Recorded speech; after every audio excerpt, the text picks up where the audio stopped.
سلام تعني أبلي كبرات بيت سبد دويت ميديا كمون تقاتلتي مدى كواكم نواكم ببزلهم معدي ساعات وقزازرة سلام كتكون لنا منا دويت ميديا والساعتين نقربوا مدى كواكم نواكم حيزنا قريبنا لنا سنة صنيحكم مدلواتنا تكافلوا عدمنا أيو نفتو فاللما يمدلاو كوسدوكمي نايلومي مدلاونا بناي وش تعدي جميرنا نا إثيوبيا قدايات كنكدينا أبناي وش تعدي قداياتنا حدش معبالي عب تقراي بمدهساس كن جمهورو ኢና ሓድሽ ምዕባለ ዝብሎ ዘለኹ ናይ ዞባ ምምሕዳራት ሓድሽ ምድብ ተኻይዱ ኣሎ ኣብዚ ሓድሽ ምድብ እዚዩ መን ኣበይ ተመደበ ዝብል ክንርኢ ኢና እቲ ምድብ ኦረዲ ዋፂ ኢሎም ዝመደብዎ ስለ ዝኾነ ብዙሕ ሓብኡ ኮመንት ኣይህልወናን ነገር ግን መን እዩ ኣበይ ተመዲቡ እንታይ ዓይነት ኮንስፓይረሲ ክስራሕ ኸኢ ተደልዩ ነይሩ ሕዚ ከምኡ ምምዳቦም ከ ነቱ ተሓሲቡ ዝነበረ ፀላእቲ እውን ክጥቀሙሉ ሓሲቦም ዝነበሩ ከመይ ከመሓይሾ ይኽእል ዝብል ክንርኢ ኢና ብደንቢ እዚዩ ከምቲ ቅድም ኢለ ዝበልክዎ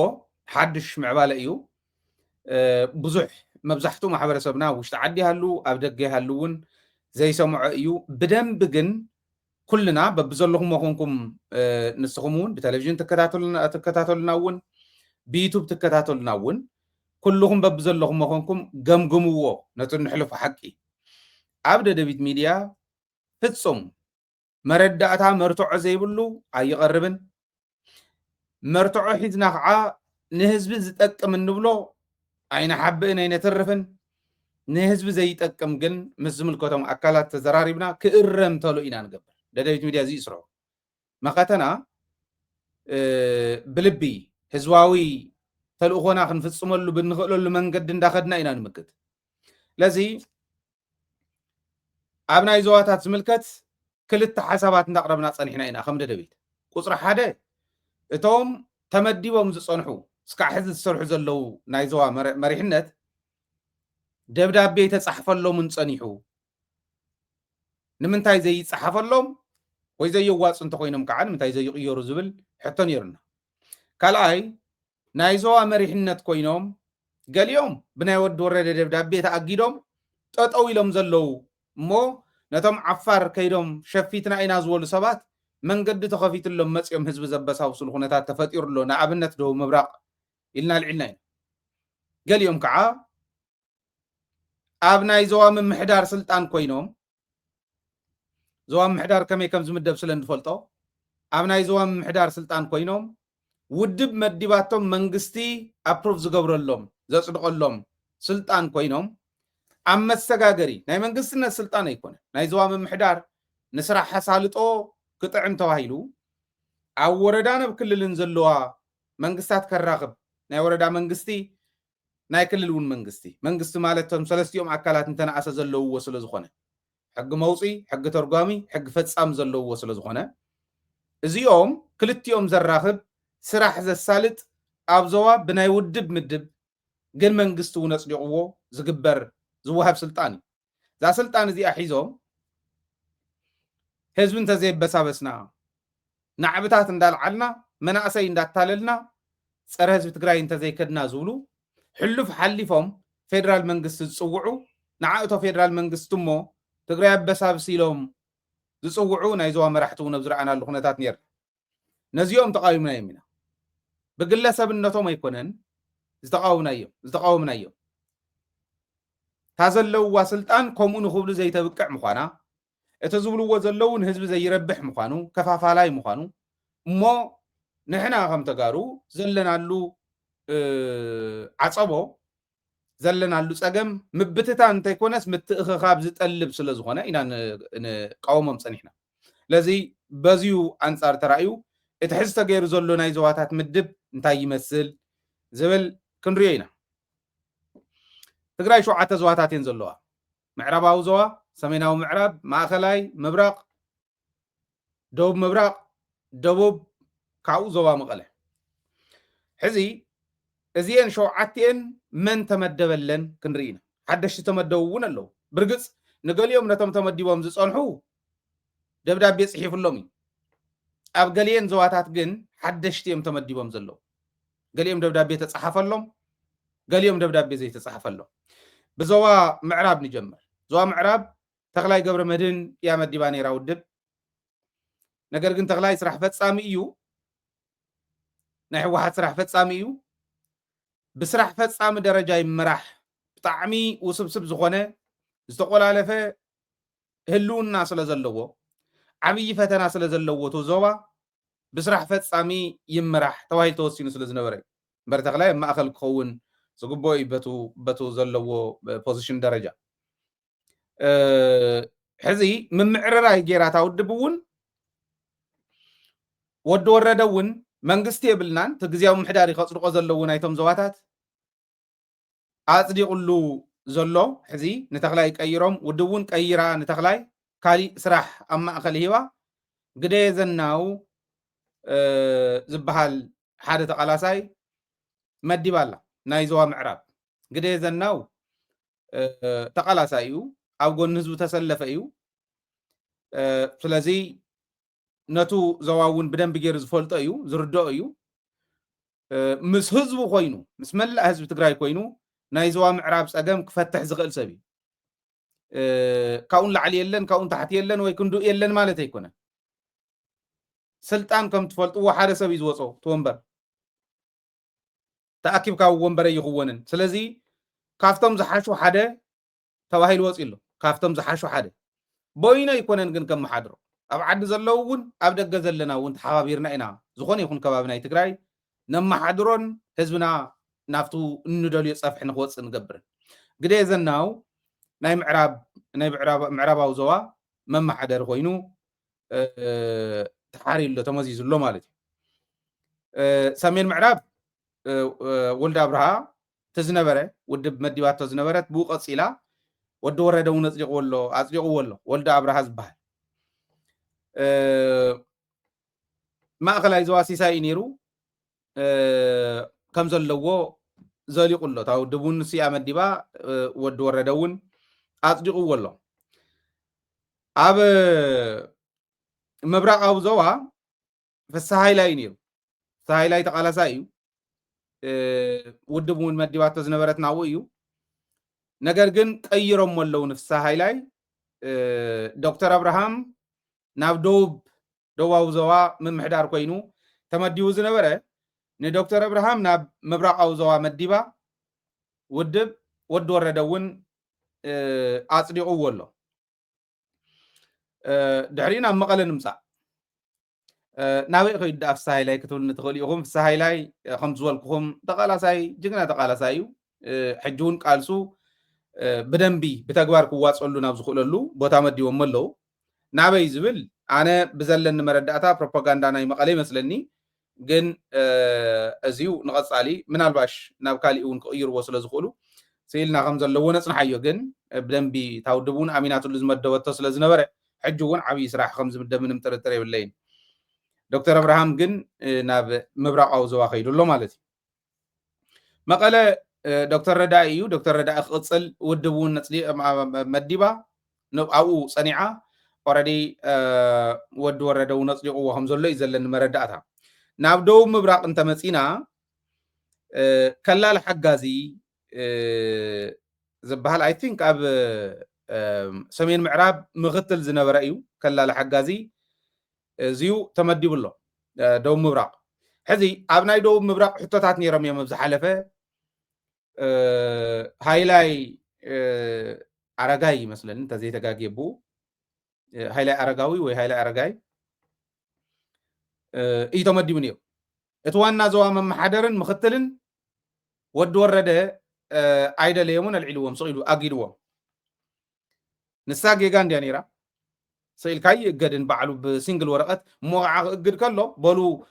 ናብ ወረዳ እውን ከይወርዱ ህዝቢ እውን ከይረኽቡ ፖሊስ ስራሕ ከተዋፃእ እስካዕ ምባል ይኸይዱ ነይሩ ጌጋ እዩ ነይሩ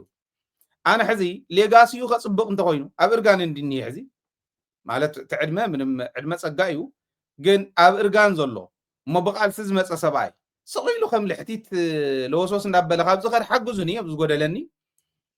ፍታዕነ ዝፈልጦ ንህዝቢ ይጠቅም እዩ ዝብሎ ከዓ እዚዩ ኢለ ክቕርብ እየ ምስ ህዝቢ ኮይንና ንምራሕ ኢልካ ምኻድ ነውሪ የብሉን ከምኡ ክገብር ኣለዎ ወዲ ወረደ ታተዋፅኡ ንሳ ስለ ዝኾነ ስለዚ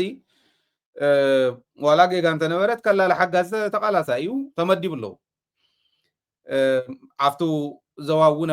ዝተፈላለዩ ወረዳታት ከም ዝሰርሐ መረዳእታ ኣለኒ ደቡባዊ ዞባ ዝናቡ ዝበሃል ኣብ ዝሓለፈ ናብ ማእኸላይ ኮሚቴ እውን ተመረፀ ይመስለኒ መንእሰይ እዩ እዚ ሕዚ ፅቡቅ ብጣዕሚ ፅቡቅ ኢለ ዝረኣኽቦ መናእሰይ እውን እኒአዎም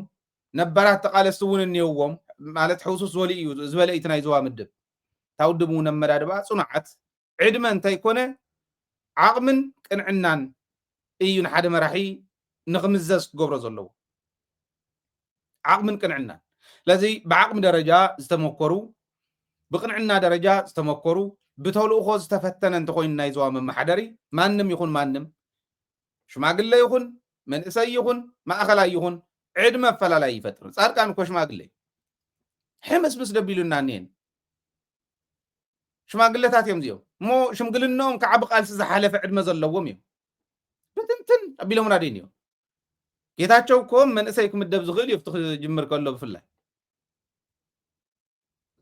ማለት 44 ኢልና ነይሩቱ ኣብይ ኣሕመድ ክመፅእ ከሎ ንኣብይ ኣሕመድስ ብክልተ ዓመት ይዓብየ ቦቱ ባዕሉ ዝተዛረቦ ኢሉ ገና እዩ ንፖለቲካ መንእሰይ ካብ ዝበሃል እዩ ሕምስምስ ደ የበለና መከራና ደ ይርአና ዕድመ ይኮነን ንእስነትን ሽምግልናን ተባሂሉ ይኮነን ሽማግለ ኮይኑ ብቅንዕናን ብዓቕምን ዝተመኮረ እንተኮይኑ ብተልእኮ ዝተፈተነ እንተኮይኑ መንእሰይ ኮይኑ እውን ከምኡ እንተኮይኑ የዋፀና እዩ ንቅድሚት ከሳግሩና ዝኽእሉ እዚ እቲ ኮምፖዚሽን ከምዚ ምኳኑ ግን ኣትሊስት ናይ ዞባ መራሕቲ ተባሂሉ ክእከቡ ከለዉ መንእሰይ እውን ኣለዎም ኣብ ማእኸላይ ዕድመ ዘለዉ እውን ኣለዎም ዓይነት ክኾን ከሎ ፅቡቅ እዩ ዝብል እምነት ኣለኒ ኮምፖዚሽን ንክመሃሃሩ ክገብሮም እዩ ታውድብ እውን ተኸተልቲ ብደንቢ ኣብ ዞባ ደረጃ ዝወፅሑ ከም ዝናቡ ዝበሉ መናእሰይ እንተሃልዮም እዚኦም እንዳተምሃሩ መፅኦም ዓዲ ከመሓደሩ ዝኽእሉ እዮም ብተልእኮ ዝተመከሩ ሲሎም ከም ጌታቸው ካብ ላዕሊ ጥብየ ኢለ ዓይነት ኣይኮነን እንዳተመከሩ እንዳተፈተኑ ዝመፁ ስለ ዝኾኑ እዚኦም የዋፅዮም ዝብል እምነት ኣለኒ ስለዚ ብከምዚ እዮም ተመዲቦም ዘለው ኣይተፀሓፈሎምን ገሊኦም ግን ታወረ እዚኣ ስለ ዝኾነት ዝንብዕብዕ ከብላ እንተኮይኑ ወዲ ወረደ ክንሪአ ኢና ዋይ ግረፉ እከለ ከይሰምዕ ዝበሃለሉ እውን ኣይኮነን ተጋሕቲንካ ተኣኪብካስ እከለ ከይሰምዕ ኢልካ ኣይኮነን ሃፍቲ ኺሮስ ፌደራል መንግስቲ ይፀውዑ ኣግባብ ኣይኮነን ስኢሉ እውን ክልቀቕ የብሉን ባህል እያ ክሕተት ኣለዎ ተቃሊሱ እዩ ኣብታ ዝሓለፈት ናይ ባዕሉ ጎደሎ ዋላ እንተሃለዎ ነገር ግን እተን ሕዚ ኣብዛ ቀረባ እዋን ንሕና ስበሪና ንሕና ከምዚ ኢና ፌደራል መንግስትን ዓሞቶ ትግራይ ጨማልቕ ከምዚታት ኢልካ ምዝራብ ዓገብ ስለ ዝኾነ ተን ዓገብ እየን ስራሕ ከይን ተባሃለለን ክሕተተለን ኣለዎ ግን ካህድም የብሉን ከም በዓል ጌታቸው ኣብኣ ይኹን ተሓቲቱ ንህዝቡ ይቅርታ ኢሉ ስርሑ ይቅፅል ስራሕ ይወሃቦ ኣልሚድካ ሰልጢንካ ናበይ ከምኡ ክትገብሩ ትኽእሉ ኢኹም እተን ምድብ ግን እዚአን እየን እዚኣ ደኢልና ሕዚ እንታይ ኢና ክንፈልጦ ዘለና ሕብረተሰብና እውን ክፈልጦ ዘለዎ እቲ ዘመሓድር ዘሎ እውን ክፈልጦ ዘለዎ እንታይ እዩ ኣነ ማለት ንበይነይ ተዋሃበን ሕገ ደንቢ ስለ ዘሎ ንሱ ከምረኩም ኣይኮነን መንግስታት ዘለው ኣብ ጣብያ ናብ ወረዳ ናብ ክልልን እዮም ሓደ ክንፈልጦ ዘለና እንታይ ማለት እዩ መንግስቲ ማለት ኩሉ ማሕበረሰብ ሒዝና ስለንኸድ ትሕዝ ዝብሎ ዘለኹ ኦርዲናሪ ዝኾነ ሰብ ክህሊ እዩ ግን ኩልና ኢና ክንርድኦ ዘለና ሕጊ መውፅእ ምክሪ ቤት ዘለዎ ቤት ምክሪ ዘለዎ ሕጊ ዝትርጉም ዳኛ ዘለዎ ናይ ዳይነት ክፍሊ ዘለዎ ወይ ናይ ሕጊ ናይ ፍትሒ ሰባት ዘለዎ ሕጊ ዝፍፅም ስራሕ ፈፃም ዝበሃል ዘለዎ እዚ መንግስቲ ኣለዎ ይበሃል ጣብያ ዓርሳተ መሓደር በዓላ ወረዳ ዓርሳተ መሓደር በዓላ እቲ ዞባ ብሪጅ መሰጋገር ድልድል እዩ ናይ ክልልን ናይ ወረዳን መንግስታት ዘራኽብ ስኢሉ ባዕሉ ናይ መንግስቲ ስትራክቸር እውን ኣይኮነን ውድብ እያ ትምድቦ ከምኡ እዩ ኣቋቁሞ ኣብ ትግራይ ጥራሕ ኣይኮነን ኣብ ኢትዮጵያ እውን ከምኡ ስራሕ ንምስላጥ ተባሂሉ ናይ ዞባ ምምሕዳር ዝምደብ ከምዚ መተሓባበሪ ኮይኑ ነተን ወረዳታት ዝዓይነቱ ማለት እዩ ናይ ልምዓት ናይ ፖለቲካ ናይ ካሊእ መተሓባበሪ ኮይኑ ብሪጅ ኮይኑ ከገልግል እዩ ዓብይ ስልጣን ናይ ሰልፍ ኦቶኖሚ ዘለዎ ስልጣን ዘለዎም መሲሎም ህዝቢ እናታለልካ ከምዚ በዓል ሃፍቲ ኺረስ ዝገብርዎ ዝነበሩ ክኸውን የብሉን ኣግባብ ኣይኮነን ንሱ ህዝቢ እንተተረዲእዎ ከም ትሕዝብሎ ዘለኹ እዚኣ ምዃናታ ናይ ዞባ ስልጣን ካብ ናይ ክልል ፍቃድ ወፃኢ ካብ ናይ ወረዳ እውን ፍቃድ ወፃኢ ክኸድ ዝኽእል ኣይኮነን። ዞባ መተሓባበሪ እዩ፣ ብሪጅ እዩ፣ ድልድል እዩ። ካብኣ ወፃኢ ክኸድ ከሎ ህዝቢ ክሕዞ ኣለዎ። እንታይ ትገብር ኣለኻ ክብል ክኽእል ኣለዎ። እተን ወረዳታት እውን ክሕዝ ኣለዎ። ዝዓበደ ሰብ ደድሕሪኡ ዝዓውዱ ሰባት እናፍረየ እናኸደ እናሃለወ ስኽ እንተኢልካ እንታይ ዝበሃል ራቢስ ዝሓዞ ከልቢ ዕውድ ከልቢ ወይ ተኣስሮ ወይ ድማ ካሊእ ሰብ ከይለክፍ እንስሳት ከይለክፍ ተግልሎ ፖለቲካና ከምኡ ክዓብድ ከሎ እዘን ፖለቲካዊ እምነት እዚአን ክገላ ኣለወን። ሃይለን እከለ ዝበሃል ኣግልሎ ኢሎም ከዓ መይሶም ክሰርሑ እዮም። ከምኡ ዝበለ ዕብዳን እኒ ኣነ ከመይ ዝበለ ድንቁርና ከም ዘለዎም እንዳገጣጠሙ ከምዚ ንፃድቃንስ ብድዲት ቅተልዎ ኢሉ ሃይለ ዝበሉ ኣይበልኩን። ፖለቲካ ኣይምን ቁርዲድ ካብ ቆርቦት ከፍቲ ንምልቃቅ ድዲት ኢና ንጥቀም። ፖለቲካዊ ድዲት ከፍ ኢልካ ኣብ ጠረጴዛ ዙርያ ንስኻ ተጋጊኻ ኢልካ ምግላል እዩ። ከምኡ ጌርካ ምትርጓም ብቕንዕና እንዳሃለወ ሃይለ ከምዚ ኢልዎ እንታይ እዮም ሲለ ከም ዝብላለ ሕጂ እውን ከምኣ ገይሮም ራቢስ ከም ዝበለ ኢሎም ከብልዋ እዮም ይምልሳ ስለ ዘለኹ እዚ ግን ኮንሽስ ስለ ዝኾንኩ ፀገም የብለይ። ፖለቲካዊ እምነት እየ ዝብል ዘሎ ዝዓበደ ካብ መስመር ዝወፀ ኣተሓሳስባ ትእርሞ ብጋኑ ብሸንሸል ተኣስሮ ፖለቲካዊ ሸንሸል ሕዝቡ ተኣስሮ እዚ ገይሮ ይከደን ወዲ ወረደ ሓደ ክልተ እንዳበለ መወዳእቱ ቀይሕ መስመር ኣቕሚጡልና ሃብቲ ኺሮስ ናብዚኣ እንተኣቲኹም ታዝወድብ ተውድብ ኣያን ውድብ ዳ መዲባ ትካ ትበሃል ናይ ውድብ ምድብ እንዲ ትዘዋ ኣያን ውድበላ ዲያ ካሊእ ኣያን ውድበላ ከምኡ ክትምድብ ስልጣን ተዋሃባ ብህዝቢ ዝተመረፀት መን ውድበላ ህወሓት መዲባቶስ ቀይሕ መስመር ኣቕሚጡላ ህወሓት ካብዚኣ ፈልከት ኢል ክኸይድ ኣትኢሉ ሽዑ ቅፍድድ ደቢልካ ክምፃእ ነይርዎ እንታይ ትብል ኣለካ ትባሂል ፌደራል መንግስቲ ንዓእቶ ክብል ከሎ ሰራዊት እንዳሃለወና ምምሕዳር እንዳሃለወና ታዝመቶ መደበቶ ውድብ እንዳሃለወት ንዓ ፌደራል መንግስቲ እቶ ክብል ከሎ ሽዑ ተታሒዙ ክሕተት ነይሩ ኣይተገበረን ትጌጋ ንሱ ድሕሪኡ እቲ ራቢስ ፖለቲካዊ ራቢስ ዝብሎ ዘለኹ ናተላብዐ ኸይዱ ናሰፍሐ ኸይዱ ናይ ወረዳ መማሓደርቲ ዝበሃሉ ናይ ከተማ መማሓደርቲ ዝበሃሉ እውን ክልተ ሰለስተ ዝኾኑ ኣትዮም ፅንሕ እንታይ ኢልና ሕዝኸ ይበዝሕ ናይ ዝናቡ ስራሕ ክበዝሕ እዩ ምናልባሽ እዚኣ ስለተባሃለት ገና እንዲ ይፅሓፈሉ ንዕኡ ግን ኦረዲ ተመሪፁ ስለዝኾነ ተመዲቡ ስለዝኾነ እምብለይ እንታይ ወዲ ወረደ እትሪፍዋ ማለት ንምንታይ እታ ናይ ሃፍቲ ኺሮስ ክትቅፅል ታትላባዕ ዘላ ፖለቲካዊ ራቢስ ክትቅፅል ምእንታን ወዲ ወረደ ኣትሪፍዎ ኣሎ ማለት እዩ እንድሕር ዘይፅሒፍሉ ተሎ ኣግባብ ክሕዚ ዘለዎ ህዝቢ እንታይ ገበረ ዝብደል ሓደ ግዜ ሰሚዕዮ ሃፍቲ ኺሮስ ወዲ ራያ ኮይነ ራያ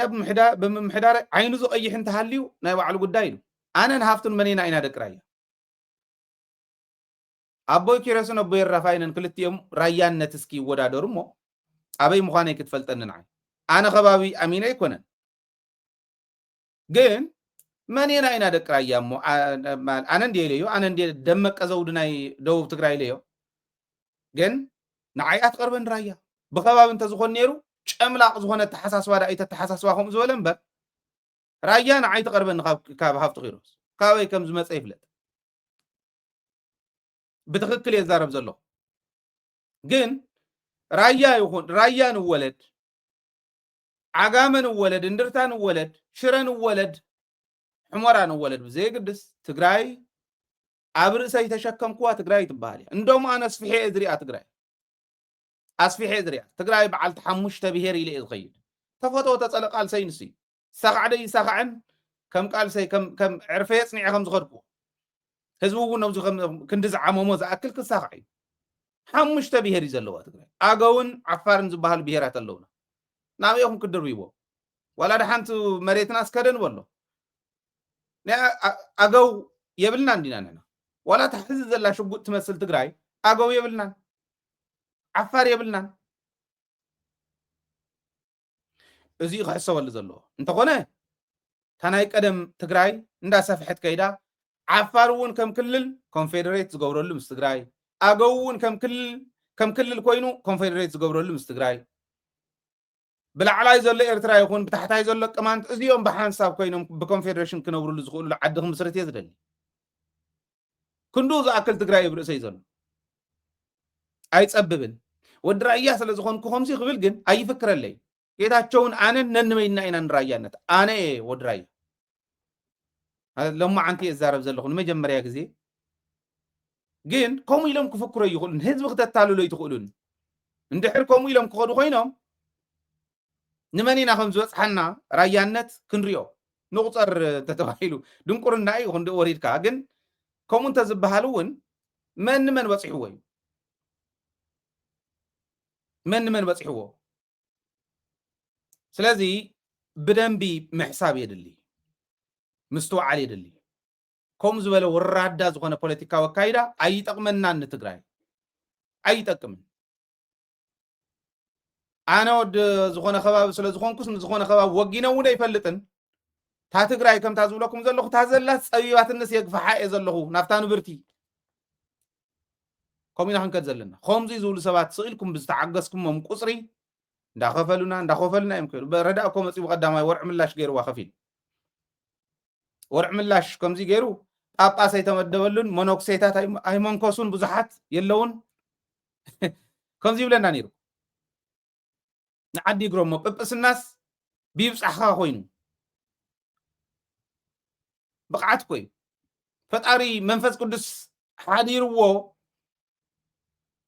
ሓዲርዎም ኮይም ቶም ዝመርፁ ቶም ዝሾሙ ሰኢልካ ኣይኮነን ከምኡ ዝበሉ ከምቱ ዝወረደ ፖለቲካዊ ትንተና ናይ ዝሓለፈ ናይ ረዳይ ከምኡ ዝበለ ዝሓዙ ከምኡ ዝበለ ተሓሳስባ ዝሓዙ ሰባት ክኸፋፍሉን ኣይንፍቀድ ማንም ይኹን ማንም ወዲ ከባቢ የመሓድሮ ዝብል እውን ኣይኣምነሉን ኣነ ኣይኣምነሉ ሕዚ ኩለንተን ምድብ እንተሪኢኹመን ከምኡ ዝመስል ነገር ኣለዎን ገሊአን ኤክስ እየ ዘቕምጠላ ወዲ ሕሞራ ንራያ ከመሓድሮ ንቡር እዩ ትግራዋይ ስለ ዝኾነ ኣብዚ ዓዲ ሓደ ነገር ክነግሮ بدنب ون كن مهارم إنتان كن وصلنا أبز عدي ناي جدا أب نيو ساوث ويلز بحال كلل زتولد يكون نيو ساوث ويلز زم حدا كالي تعرف أنا هايله زيجا نايز عد انت خوينه بقعة انت هاليني برلمان نايز عد خصاته في غلي برلمان توكل خون غلي كمويو هذا ستيت كل اللي يزبط زلهم يترف موتو قط أوت كل اللي من محدار فيكتوريا زم محدرس ودي فيكتوريا خون اللوو وي كوينسلاند زم محدر ودي كوينسلاند خون اللوو زبهار يلن تهاجرون كم هاجر برلمان إذا هاجر هاي لخصاته في اللي بقعة انتهاليو ناي أستراليا كم يزبلنا نتاس أباب تقرأي كند تقرأي كند حنت ستيت ناي أستراليا يتخون كند حنت قط ناي أستراليا وناي يتخون تقرأي بخمسة أربعة شح سكير كيلومتر كوي أنا كند فرق إثيوبيا زخون حمش تميتن 4 سكير كيلومتر ريسيرش إيريا اللي نخبل كله خبز عدي أنا الصراحة كله بي اتش دي نسي خبل كله سيسو ناي كوينسلاند يخون كوينسلاند دي تو بوتا سيسو جنا يخون ثلاث استعيد نايتناتي ريسيرش إيريا يا كوينسلاند كم نزع أكل ودكتي زلنا تقوم تحزي زبحال زلوا الدخابي يلنديو الدخابي زين هيدون قرنا ملكتي بقعت زلوا يلندي إزبح بقعت زي هالليو بقعت زلوا يلندي إزبح زناو ودلا ماتا شريم ما حضرني دسيلني زقبلون يران زناو ودلا ماتا أي فرخة ما خم حضر كله ودلا ماتا أي من زور بالزبل سبب تزهلو مجمر أزقالو سأني من الباش زوادو زم حضرون كم حضروا استمدون كاب خالي خباب انت خوينو مو خالي خباب انت تواهيلو زور بلي زولمان بقعت طرح ممزنينا يكون عاق من كن عندنا طرح ممزنينا يكون توم حس تمديوم زنيون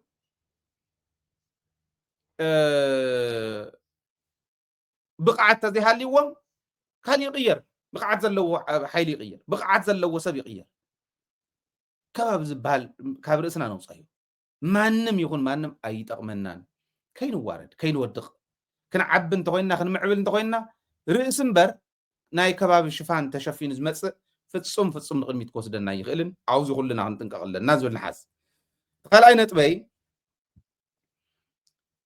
ሰራዊት ትግራይ ሰንትራል ኮማንድ ዝበሃል ነይሩ ሰንትራል ኮማንድ ተን እዝታት ኩለን እንዳተሓባበረ ተን ግንባራት ኩለን እንዳተሓባበረ እንዳመርሐ መፁ እዩ ዓወትና ኣብ ውዳበታትና እዮም ዝምርኮሱ ሰራዊትና እውን ተወዲቡ እዩ ዝመርሕ ነይሩ ከምኡ ነይሩ ሓደ ሰብ ኣይኮነን ዝእዝዞ ነይሩ ኣዛዚ ነይሩ ወዲ ወረደ ሓደ ሰብ ግን ኣይኮነን ዝእዝዞ ነይሩ ተኣኪብካ እዩ ዝውሰን ናይ ትግራይ ብፖለቲካዊ ምሕደራ እውን ኮሌክቲቭ ሊደርሽፕ ዝበሃል ኢድካ ውፂኻ ማጆሪቲ ዝወሰኖ እዩ ዝትግበር ወታደራዊ እውን ከምኡ ነይሩ ኣብ ህዝብና እውን ከምኡ ይባይዞ ናይ ጎጥ ተኣኪብካ ኢኻ ትውስና እምበር ሓደ ሰብ ጭቃ ዓዲ ኮይኑ መፅዩ ጎተት እንዳበለ መፅዩ ይውስነልካ እዚዩ ባህልና እዩ ካብ ቀደም እውን ዝመፀ እዩ ኣብ ሰራዊት እውን ከምኡ ነይሩ ሰንትራል ኮማንድ ዝነበሩ ትፈልጥዋቶም ኢኹም ሕጂ ግን ታ ሰንትራል ኮማንድ ግለሰባት እንዳግለለት መፅያ ፅኢላ ባይ ዲፎልት ዝኾነ ትካል ዝኾነ ውዳበ ክተፍርስ እንተኮንካ ሓደ ብፅሑፍ በቃ ኣፍሪስናዮ ኣለና ኢልካ ክተፍርስ ትኽእል ኢኻ ካሊእ ከዓ ብዘይ ምጥቃም ኢሬሌቫንት ብምግባር ተፍርሶ ትኽእል ኢኻ ወዲ ወረደ ኢሬሌቫንት ብምግባር እዩ ዘፍርሶም ዘሎ የግልሎም ኣሎ ትካል ወታደራዊ ኮማንድ ዝበሃል ሕጂ እውን ኣሎ ምህላው ሽሙ ኣብዚዩ ኮነ ኢሉ ንዘይሰምዕዎ የግልለሎ ኢሉ እየ ዝኣምን ኣነ እዚዩ እቲ ናይ ሰራዊት ወታደራዊ ካውንስል ዝበሃል ከዓ ኣብቲ ትሕቲ ኮማንድ ዘሎ ወታደራዊ ካውንስል ክሪኡ ኣለዎ ከይትጋገዩ ሓደ ግዜ ስምዒት ከታለልና ይኽእል እዩ ሓደ ግዜ ዘይረኣናዮም ነገራት መሊቖም ክኸዱ ይኽእሉ እዮም ከይንታለል እሞ ነኳል ከይፍጠር ምለስዎም ባህሊ ክነግረኩም የመነመን እዮም ተገሊሎም ዘይሰምዕዎ ዘይጥዕምዎ ንባዕሉ ዘይሰምዕዎ ተይኮነስ ማለት ኣዛዘ ኣይኮነን ንሱ ብላዕሊ ኮማንድ እንዲ ዝመርሖ ዘሎ ናይቲ ኮማንድ ኣባል እዩ ነይሩ እዩ ስሩ ሕጂ ሓደ ወዲ ወረደ ኣብ ሰንትራል ኮማንድ እንታይ ይገብር ይሕትተኩም የንቱም ሰራዊት ኣዘዝብሱ ህዝቡ እውን ክሓትት ኣለዎ ወዲ ወረደ ክወርድ እንዲ ናይ ህዝባዊ ዋዕላ ገለ ዝብል ኣሎ እታ ናይ 100 መዓልቲ እውን ኣብ ኢደይ ኣላ እያ ታ ሰነድ ከቕርበልኩም እየ ግዜ ሒዘ ብደንቢ ወይ ፅዋሕ ወይ ድሕሪ ፅዋሕ ክነቕርባ ኢና እታ ናይ 100 መዓልቲ ኦልሬዲ ቀሪቡ ስለ ዘሎ እታ ናይ 100 መዓልቲ ክነቕርባ ኢና ገይሮማ ደ ገበርዋን ተፀሚዱ ብደቡብ ምብራቅ ነቲ ሓደ ዞባ ፍረስኩ ነቲ ሓደ ወረዳ ንእከል ኣዘዝኩ ኣገርኩ ክብል ልክዕ ከምታ ናይ ጌታቸው ትሙስሙስ እንዳበለ እዩ ዘሎ እምበር ኣይሰርሕን እንታይ ተሰሪሓ ድያ ምንገሩን እንዶ ኣብዛ ናይ ወታደራዊ ኮማንድ ግን እንታይ ይገብር ወዲ ወረደ ወታደር እንዲ ኣነ ክብለና ይኽእል ንምንታይ ዳ እሞ ጌታቸው ክእዝዝ የኢሉ ዝኾነ ሰነድ ከፅድቕ ከሎም ብለ ኢልና እንታይ ዶ ገይሩ ኢዳ ወይ ግዜያዊ ምሕዳር ይኹን ፕሬዚዳንት ግዜያዊ ምሕዳር ወይ ድማ ንሳ ገዲፉ ንሲቪል ወታደራዊ ኣዛዚ ይኹን እዚኣ ብልቢ ረኣይዋ ኩልኹም ዜጋ ኩሉ ብልቢ ረኣያ ብፍላይ ከዓ አንቱም ሰንትራል ኮማንድ አይምን ወታደራዊ ካውንስል ትበሃሉ ወይና ወታደራዊ መሪሕነት ናይ ትግራይ ጠቕላላ ብህፁፅ ክትእረም ዘለዋ ምክንያቱ ኣነ ንወዲ ወረደ ይጥርጥሮ እየ ኣነ ግልፂ ምዃኑ ይፅቡቕ ይጥርጥሮ እየ ገንዘቡ ከይተርፍኦ ኣዲስ ኣበባ ዝለኣኾ ጥራሕ እናሰርሐ ዝኸድ ዘሎ እዩ ዝመስለኒ ከምኡ እንተዘይኮን ነይሩ ናይ ትግራይ ፀገም ንምፍታሕ ትማል እውን ኣቕሪበልኩም እየ ሎሚ እውን የቕርበልኩም ኣለኹ ናይ ዝተወሰና መዓልትታት ናይ ዝተወሰና ሰሙናት እያ መስመር ንምትሓዝ ኩሉ ፀገም ንምፍታሕ ኩሉ ኣይኮነን መስመር ንምትሓዝ ንኣብነት ሰላም ንምርግጋፅ ናብ ኩለን እዝታት ብናይ ወታደራዊ መሪሕነት ገይሩ ብናይ ፖሊስ መሪሕነት ገይሩ ናብ ኩለን ክበፅሕ ገይሩ ንህዝቢ እውን ኣዋጅ ኣውጁ ጠጠው ከብሎም ይኽእል ሌባ ወዲ ሌባ ብእዝና እናተጎተተት ክትመፅእ ትኽእል ነይራ ቀሊል እዩ ነይሩ ስለዚ ታ ጎተት ዝኾነት ነገር ኣላታ ኢለ እየ ዝኣምና ትግራዋ እዩ ተቓላሳ እዩ ዕድመ ልክዕ ቃልሲ ዘሕለፈ እዩ ሕጂ ግን ይጥርጥሮ እየ ሕወሓት ክትፈርሰሉ ይደሊ እዩ أفريسو سلطان ون يدلي تعمي سلطان زدلي ገንዘቡን ስለዘለዎ ንብረት ስለዘለዎ አዲስ አበባ ገዛውት ስለዘለዎ ኢንቨስትመንት ስለዘለዎ ንዕን ክብል እውን ትግራይ ክሸጥ ኣይኽእል እዩ ኢለ እየ ዝኣምን እዚ ናተይ እምነት እዩ ኣይኮነን ይበል ይመጉተኒ ከምኡ ንኸይገብር ጥራሕ ግን እንተይኮነ ትክክለኛ ኣሰራርሓ ወይ ፕሬዚዳንት ግዜያዊ ምሕዳር ይኹን ይውፃእ ካብታ ወታደራዊ ወይ ከዓ እታ ግዜያዊ ምሕዳር ፕሬዚደንትነት ይግደፋ እሞ ናብታ ወታደር ይምፃእ ሓንቲ እያ ትሕዝዋ ኣብዝዩ ዓቕሚ ትግራይ ዘዳኽም ዘሎ ነቶም ሰባት ኣደስኪሉ እንዲቕሚጥዎም ኣባላት ሰንትራል ኮማንድ ዝነበሩ እዩ ዘሎ ወታደራዊ ካውንስል ጥራሕ ኣይኮነ ኣባላት ሰንትራል ኮማንድ ዝነበሩ ብዘይ ምጥቃም ገዲፍዎም ኣሎ ሕዚ ሰለስቲኦም ግንባር ኣዘዝትን ንሱን ፍስሓን እዮም ዝእከቡ ሓሙሽቲኦም እዚኦም እዮም ሰንትራል ኮማንድ ኢሉ ሒዝዎም ዘሎ ሓሙሽቲኦም ግን ኣይኮኑን በዓል ወዲ መድህን ነይሮም በዓል ወዲ ባቤ ነይሮም በዓል ወድን በይተይ ነይሮም ካልኦት እውን ንምንታይ ተገሊሎም እዞም ሰባት እዚኦምስ ምናልባሽ ቅድሚኡ ገሊኦም ቅድሚኡ ተጋደሉ ክኾኑ እዩ ብወታደራዊ ብቕዓቶም እውን ተፈለጡ እዮም ብህዝባውነቶም እውን ተፈለጡ እዮም ብሄራውያን እዮም ንምንታይ ተገሊሎም ንምንታይ ኣይእክብዎምን ኣነ እዚኣ መዓልቲ ተኣከብኩማ ንሶም ዘይብሎም እዚኣ መዓልቲ ተኣከብኩማ ንሶም ዘይብላ ኢለ ኩለን ክዝርግፈን ዶ ተኣከብኩምሉ ሚስጥር ምውፃእ ከይኸውን ኢለ እየ ዝገድፎ ዘሎ እንታይ ማለት እዩ እዚ ዓቕምና ክንጥቀም ሰዓራይን ተሰዓራይን የለን ይብል ኣብኡ ስዒረኩም እንዳበለ እንዳደስከሎም እስከምኡ ኢሉ ንመን ይኸታልሎ ከምኡ ዝበሃል ዘረባ የለን ኣነ የኽብሮ እየ ወላድ እንዲ ዓብይ ንዓይስ ወላድየ እዩ ብዕድመ ቃልሲ እውን ተቃሊሲ ግን ሕጂ ዝገብሮ ዘሎ ስኢሉ በቃ ጠውዘዘት ዝበለ እዩ ገለገሊኡ ናይ ስልሕልሖት ኣካይዳ ዝመስል ሽልኽልኽ እንዳበለ ዝኸዶ ገለገሊኡ ከዓ እንዳጠወየ ከምዙ ዓቕሚ ቢስ ዝኾኑ ሰባት ጨርቂ ፀሚቖም ከምዚ ጠውዮም ማይ ከንጥቡ ዘይኽእሉ ከምኡ ዓይነት ኣየዋፀናን እየ ዝብል ዘሎ ምለስዎም ወይ ምለስዎም ወይ ብውሳነ ናይ ወታደራዊ ካውንስል ኣይቀነሱ ናብ 5 ተባሂሉ ከዓ ንሱ ይውፃእ የለነው የለን ምክንያቱ ወታደራዊ ኣዛዘ ይኮን ሕዝቢ ፕሬዚዳንት ናይ ግዜያዊ ምሕዳር ካብ ኣውፅዎ እቶም ብብቕዓቶም ተፈለጡ እሞ ኣባላት ሰንትራል ኮማንድ ኮይኖም ዝመፁ ሕዚ ኣደስኪልኩሞም ዘለኹም ግን ምለስዎ ተዘይ ኮይኑ ካሊእ ሚስጥር እየ ከውፃእኒ ትዋረድዋ ኢኹም ህዝቢ ይፍለጡ እዚ ኣይንገብር እንተኢልኩም እታ ዘላት ነብ ኢደይ ዘላ ክትወፅእ ኣለዋ ንዓዲ ሓደጋ ብዘይትኾን መንገዲ ከውፃእ እዩ ንምንታይ ከምኡ ከም ዝገበሮም ረኽቦም ኣፈላላዮም እንታይ ከም ዝነበረ ብምንታይ ምክንያት ከምኡ ከም ዝገበሮም ሕድሕደን ከውፀንዮ ወይ ምለስዎም ኣነ ይኮንኩን ከግድደኩም ህዝቢ ዘይፈለጦ ውሽጢ ግን ነንባዕልኩም እናተቆሳሰልኩም ኣብ ሓደጋ ክትእትውና ስቂኢለ ይርኢ ቃል ሰይዳ ንምንታይ ታክገብር እዩ ከፊል ናብ ስርሐይ ዘይከድ ናብ ካሊእ ናብ ገንዘብ ናብ ጁባይ ናብ ዝመልኣሉ ዘይከይድ ገንዘበይ እናጎደፍኩ ግዜይ እናጎደፍኩ ኢነርጂ እናቃፀልኩ ዝኸፍ ዝብለሉ ከምዚ ዝበለ ስሑት ዝኾነ መንገዲ ከይትኸዱ ሚድያ እዚ ስርሑ ይሰርሕ ዘሎ ስለዚ ንምንታይ ድስኪልኩሞም ኣይ ንኮሚና ዘለና እኮ ክብለና ይኽእልን ሓደ እዚ ኩለን ተነኣኺባ መዓልቲ ሒዘን እየ ፀኒሐ ክበዝሕ ከሎ እየ ዘውፅን ዘለኹ እዚኣ ትግበረላ ህዝቢ ትግራይ ይፍለጥ ጌጋ እዩ ዝጋገ ዘሎ ናይ ወዲ ወረደ ጌጋ ኣይ ከምኡ እኮ ይመሰለና ነይሩ እንተኢሉ ንፅባሕ ንጎ እንታይ እሞ ክገብረለይ መስዋዕትነት ምስ ተኸፈለ እዚኦም ብብቕዓቶም ተፈለጡ ብደንብ ብህዝባውነቶም ተመኮሩ ሰባት እዮም ጌጋ ሰሪሖም እኳ ከይበሃሉ ጌጋ እንተሰሪሖም እውን ኣውፅዎ ጌጋ ሰሪሖም እዮም መባርና እዮም በሉ እሞ ብግልፂ ኣደስኪልካ ዓዲ ምፍራስ ውዳበ ምፍራስ ግን ኣይከኣልን ህዝቢ ትግራይ ክሰምዓኒ ኣለዎ ኣነ ይዛረብ ኣለኹ ኣይኮነ እንተኮይኑ ኣነ እንተተጋጊ ቃልዕኑ እንዶ ሰይ ካብ ማእኸል መንገዲ ከምዙ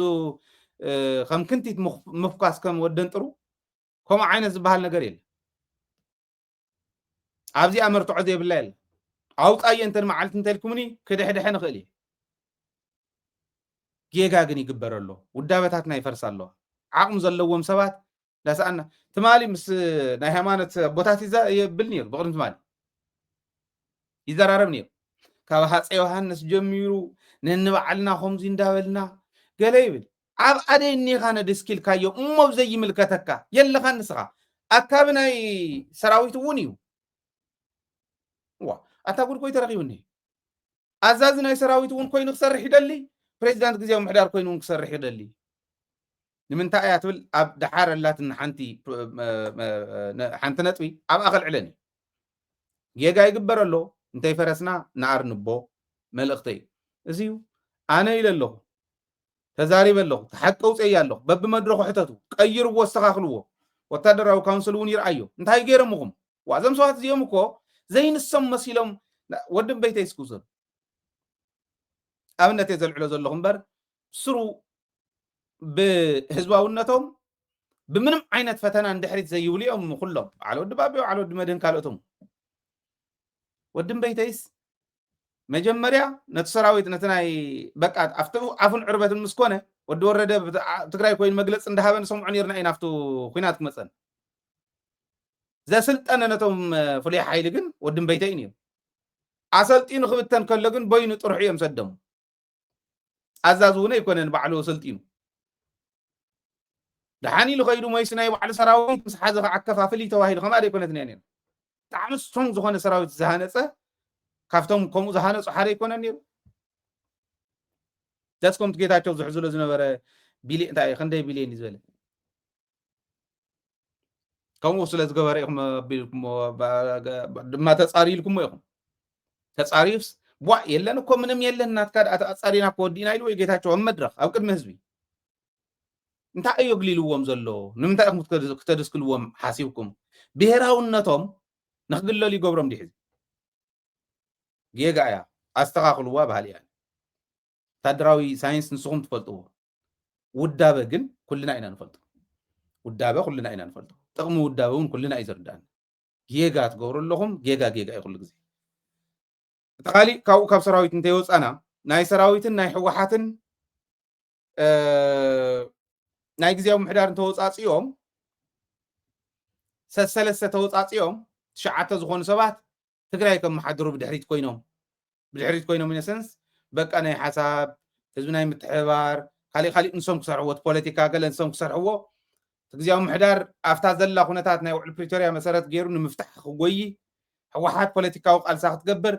እዚዩ ዓይነት ስምምዕነት ከም ዝነበሮም መረዳእታ ኣለን ትሽዓተ እዮም ክኾኑ ተባሂሎም ነይሮም እዚዩ ከዓ ብመረፃ ሕወሓት እውን መሪፃ ምሩፃት ቲዲኤፍ እውን መሪፁ ምሩፃት ትግዜያዊ ምሕዳር እውን ምሩፃት ትሽዓተ ክኾኑ ድሌት ነይሩ ወዲ ወረደ እውን ባዕሉ ፕሮፖዝ ካብ ዝገበሩ ሓደ እዞም ትሽዓተ ግን ኢሉ ሕዚ ናብ ሓሙሽተ ይውረዱ እሞ ኣነ ካብ ግዜያዊ ምሕዳር ባዕሉ ብጥቆማ ናልባሽ ካብኡን ላዕሊ የለን ካባይን ላዕሊ የለን ኣነ እንተበለ እውን ፀገም የብሉ ካብ ሰራዊት ግን ፍስሓን ጆን መዲድን ይኹኑ ንምንታይ ከምኡ ከም ዝብል ኩልኩም ክርዳእኩም እዩ ፍስሓ ግዜያዊ ምሕዳር እዩ ከምኡ ዝበሃል ነገር የለን ጆን መዲድን ፍስሓን ይኹኑ ንስኹም ክልተ ሃውን እሞ ንሕወሓት ይኹም ዝብሎም ዘሎ ሓሙሽተ ንኹን ስለዚ ሓሙሽተ ንግበሮ ካብ ትሽዓተ ነውርዶ ኢሉ ይኸይድ ንዓይ እንታይ ይርዳእን መሲልኩም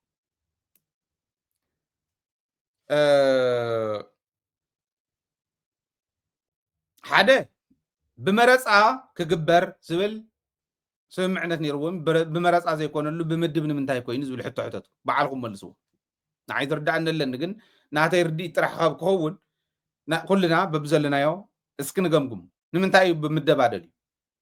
ካልኣይ ፍስሓ እኮ ግዜያዊ ምሕዳር ጆን መዲድ እውን ክምረፅ እንተኮይኑ ሰራዊት ዝመርፆ እምበር ወዲ ወረደ ይኮነን ክምድቦ ሕዚ ሪኦም ማታ ክልተ ስልጣን ናይ ሰራዊት እውን ኣዛዚ ናይ ግዜያዊ ምሕዳር እውን ኣዛዚ ክተጥፋአና እያ ንምንታይ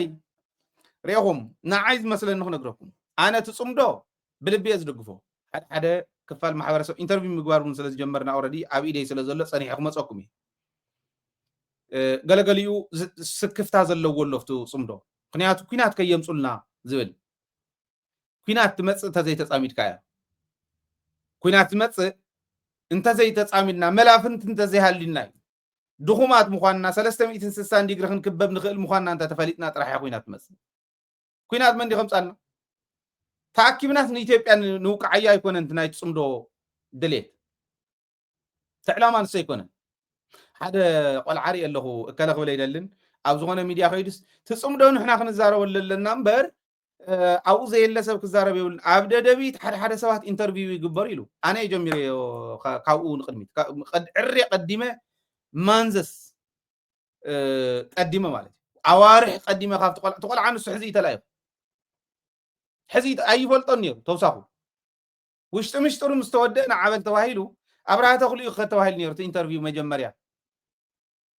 ድሓር ንዓኺ ተባሂሉ ከይዱ እንታይ ዝፈልጦ ነይርዎ ከምኡ ዝብል ካሊእ ከይተዛርቡና ስኢልኩም ኣይተንባሉ ኣብ ዘይትፈልጥዎ ይጥተው ከመይ ከም ተጀመረ ትፅምዶ ፈልጦ ኢና ትፅምዶ ዕላምኡ ኩናት ይመፀና ኣሎ ንዓኹም እውን ክልክመኩም እዩ ስለዚ ሓቢርና ዘይንመልሶ እንተኾነ እንታይ መፀ ይተርፍ እንተመፅኡ ግን ሓቢርና ንመለስ ታፅምዶ እዚኣ ካሊእ የብላ መልዓሊታ እዚኣ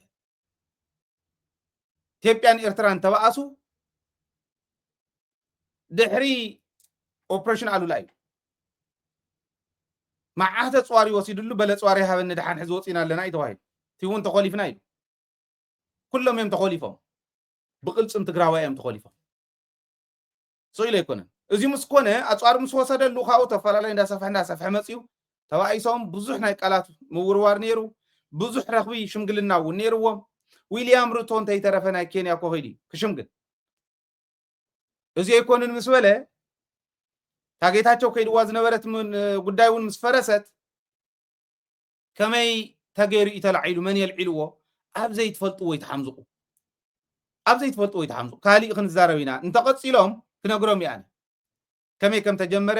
መን ንመን ከም ዝሰደዶ ኣብተን ዝኸዳ ዝተገበራ ጉዳያት እውን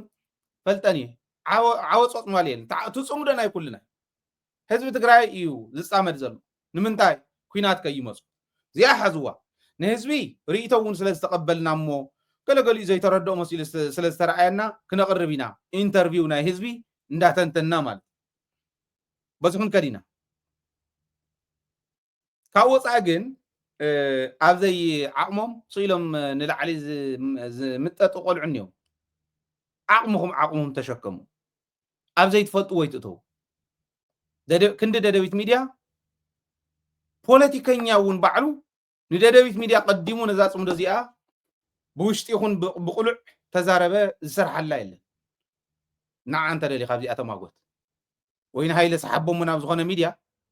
ንማጎተሉ ሕዚ ንስኹም ማጉተና ኣለዎ ይኮነን ዝብል ዘለኹ ግን ስኢሎም ስለ ዝመጣጠሩ እዩ እምበር ታዋና እታ ፅምዶ ሕዚ ዘልዓልኩላ እታ ፅምዶ ከይትሰርሕ ብደገ ኣብይ ኣሕመድ ንመን ሒዙ ክነግረኩም እየ ብደገ ኣብይ ኣሕመድ ብውሽጢ ኣብ ትግራይ ዘለው ተላኣኽቲ ክሰርሑ ኤርትራን ትግራይን ተፃሚድና እንዳወላ ዘለዋሉ ኣብ ትግራይ ዘሎ ሓይሊ ነታ ናይ ትግራይ ሓይሊ ኣድኽም ኣቢሉ ዝተወሰነ ፓርሻሊ ምስ ኣብይ ኣሕመድ ዝኸይድ ሓይሊ እንተተረኺቡ ፀገም የለን ተወሰኑ ተጋሪኡ ዝደሊ እምበር ናተይ መሪሖም ዝኸዱ ድሕሪኡ ኣነ ሚልዮናት ከስልፍ ይኽእል እየ ዝብል እምነት ስለ ዘለዎ እዚኣ ንክገብር ወዲ ወረደ የመቻችወሉ ኣሎ ኢሉ እዛ እታ ናይ ሰራዊት እዚ ካብ ወዲ ወረደ ኢድ ከይትወፅእ እቶም ብሄራውያን ሓሳቦም ሕዚ ኣነ ክነግረኩም ማለት ሕወሓት በዕላት ተኣውጅ ፀገም የለን ናህና ድልየት ታፅምዶ እውን ኣበይ ከባቢኣ ክትውዳእ ትብል ኣነ እውን ስለ ዝርዳኣ ንሕና ሃገረ ትግራይ ኢና ንደሊ ሃገርና ኢና ንደሊ ኣብ ትሕቲ ማንም ኮይና ማንም ስቂሉ ብጥንቆላን ብኻሊእን ዝኣምን እንዳመፀ በብ10 ዓመቱ በብ20 ዓመቱ ጀኖሳይድ ክፍፅመልና ይንደልን ሃገር እንደሊ ኢና ንሕና ሃገር ክንኮን ንሶም ከዓ ሃገርነቶም ከይሕደጉ ሓቢርና ሲቲ ዝመፅእ ዘለዉ ሕጂ ንመልሶ እያ እምበር ኩናት ንኽፈተ ይተባህለን ኣይንኸፍትን እንተተሪፎም ኢትዮጵያውያን እንተዘይልዒሎም ኣብ ኤርትራ ይኹን ኣብ ትግራይ እሞ መሬት ትግራይ እውን እንተተመሊሱ ትፅምዶ እውን ውፅኢታዊ ኮይኑ ኢትዮጵያ እውን ካብ ምፍራስ ትድሕን ኣላ እንተልዒሎም ኩናት እንተኸፊቶም ኣብ ትግራይ ይኹን ኣብ ኤርትራ ግን ክፈርሱ እዮም ባዕሎም ምክንያቱ ንሕና ሰላማዊ ዝኾነ ቀጠና ኢና ንደሊ ኢና ንብል ዘለና ኣብዙ ትስምምዕ ስኢሉ ከይድካ እከለ ትቱት በለ እከለ ኢንተርቪው ተገበረ ይኮነ ከም ዝበሃል ፅምዶ የለ ብከምዚ ዝሰርሕ ነገር እውን የለ መሬት ዝሓዘ መሬት ዝረገፀ ሰነዳዊ ዝኾነ ብተግባር ዝተደገፈ ረኽቢ እዩ ጽምዶ ማለት ሰኢልኩም ናይ ዝኾኑ ኢንተርቪው ይትረአ ከምኡ ዝበሃል ጽምዶ የለን ህዝቢ እውን የዛውዕዮም ዘለዉ ዞም ከም ዝበሉ ኣግባብ ክሕዝ ሰንትራላይዝድ ክኸውን ከም ዝበለ ሰንስቲቭ ስለ ዝኾነ ሰንትራላይዝድ ኮይኑ ማንም ይኺድ ማንም ይዛረብ ብዝተማእኸለ መንገዲ እንተኸይድናዮ ኢና ሰክሰስፉል ክንኮን ይረዳድኣሉ እያ ክምእኸል ኣለዎ ብኤርትራ ተማእኸለት እያ ብትግራይ ግን ተማእኸለ ኣይኮነን ማንም ስኢሉ ክሬዲት ደላይ ስለ ዝኾነ ዝሕምዝቆ ንሕና ኣነ እከለ ይምልኮተን ኢለ ይፈልጥ ከመይ ከም ተጀመረ ግን ፈልጦ እያ ካባይ ላዕሊ ዝፈልጦ ሰብ የለን ማንም ሚድያ ይሓዝካል እያ የለን ከመይ ገርና ከም ዘለዓልና ንሕና ኢና ንፈልጦ ኣይተሓምዝቑ ኣብዘይ ዓቕምኹም ኣይትመጣጠሩ እኳ ደኣስ ኣብ ትግራይ ኣብ ኢደይ ሒዘያ ክፀኒሐታ ናይ ሰራዊት እዚ እሞ ሰራዊተይ ኣዚዘ ከምዚ ገይረ ክኸድ ምስ ኣብዪ ኣሕመድ ኢሉ ዝሓስብ ከይፀንሕ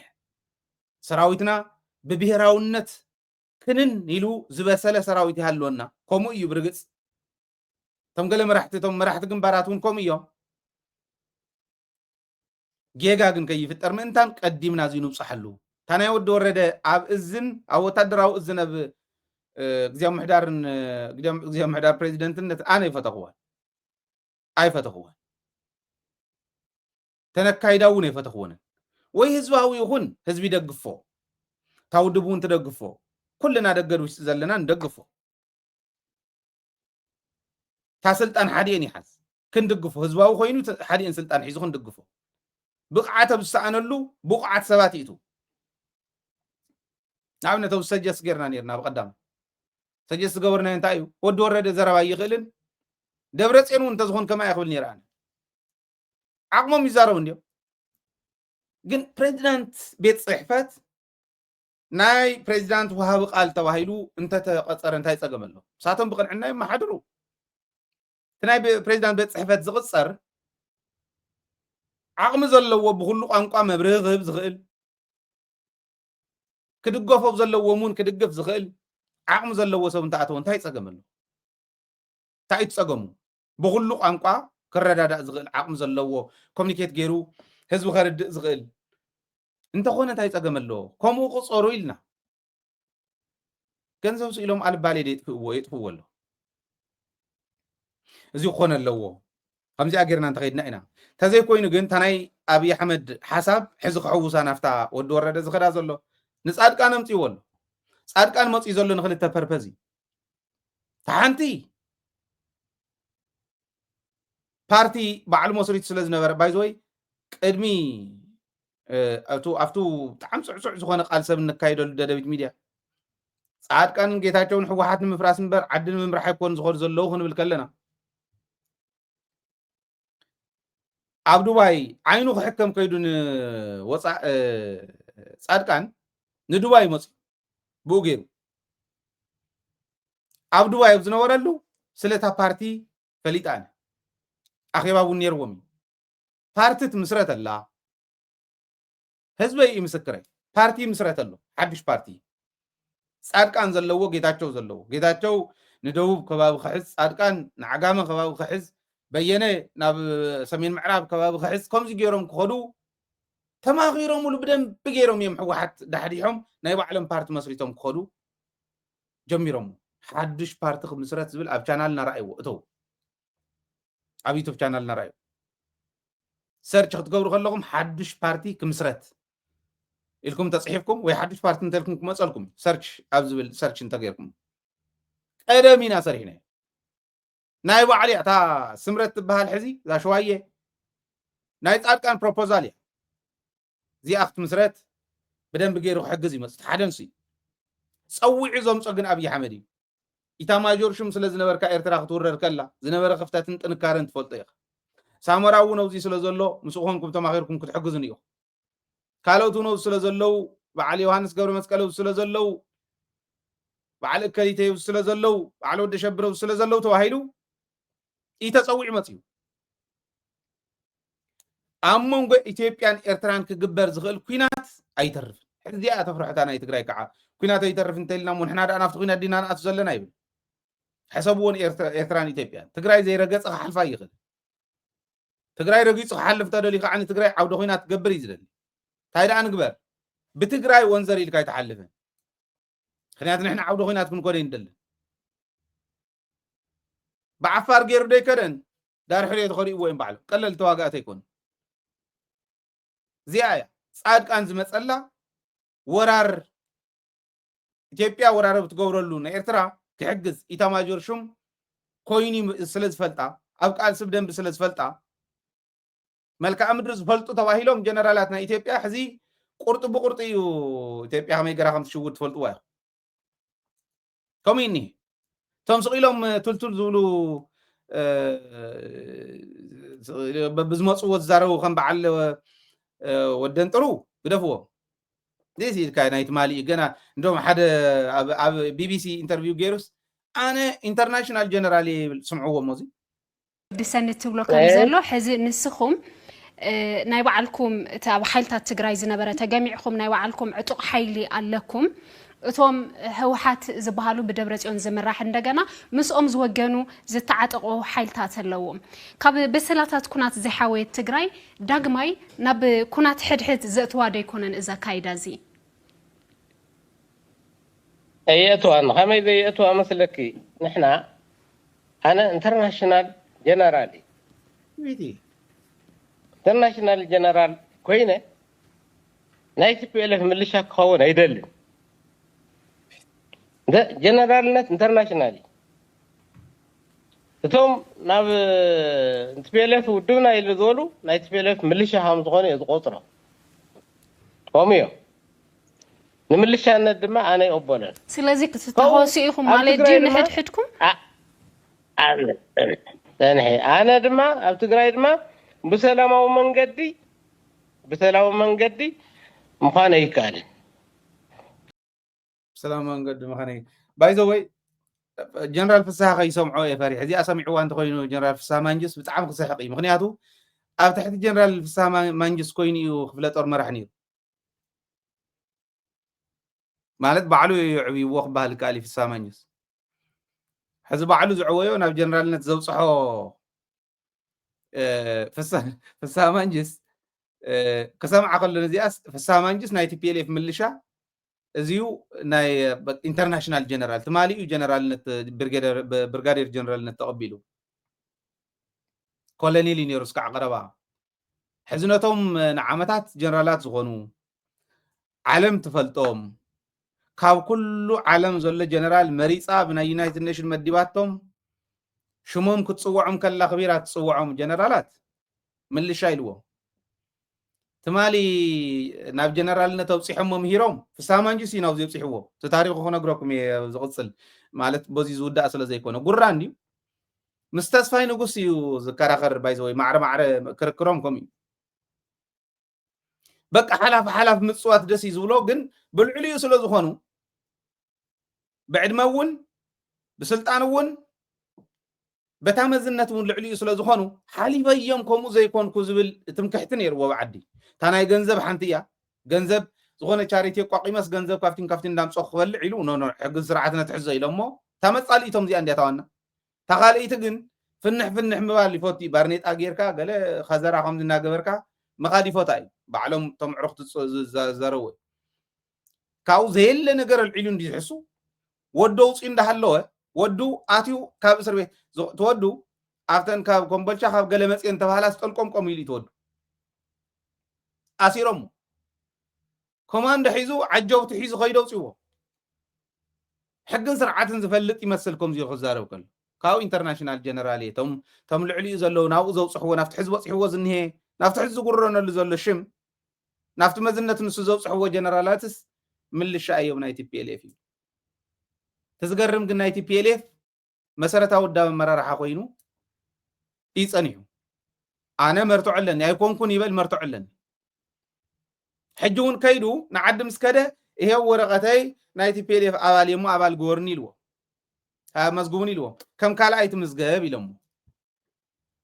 ከም ብሓድሽ ትምዝገብ ኢሎሞ ኣይነበርካን ወፂኻ ስለ ዝነበርካ ወይ ፎርም ትርእየና ዘለካ እውን ዘርኢ ስለ ዘይኮነ ትምዝገብ ኢሎሞ እዚኣ ስለ ዝበልዎ ኣነ ዝበልኩም ዘይሰማዕኹም ኢሉ ብጉራ يغير أيكونن انتيلو هايلة شبط مردات عنهني كوصالكم أيكونن ترحي بل تادم سنسا اسم زللان أيكونن أنا ينوركم نايتي بي ال اف عوالي بل فسامانجي سيكونن عويني بل فسامانجي سيكونن نوزوب صحو صحني بل توايس زغد اللاكواس عم مدرخ